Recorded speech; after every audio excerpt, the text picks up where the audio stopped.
Welcome to Samba Samba. Enjoy the video. In this video, I will compare BMW 3 Series petrol versus diesel. Focus on what matters most: fuel costs, driving feel, and maintenance.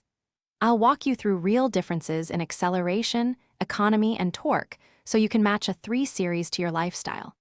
We'll cover city versus highway use, expected service considerations, and common trade-offs buyers face when choosing petrol or diesel engines for daily driving.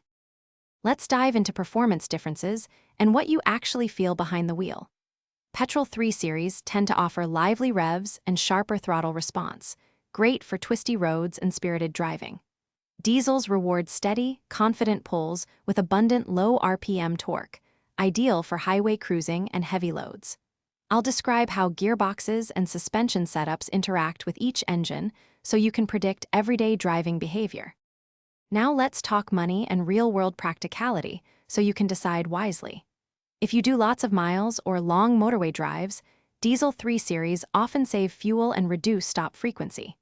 Petrol models may be cheaper to buy and better for short trips or city use, avoiding diesel particulate system issues. I'll help you weigh fuel savings against purchase cost, maintenance, and likely resale outcomes to find the balance that fits your routine. Thanks for watching. Consider subscribing if we helped you.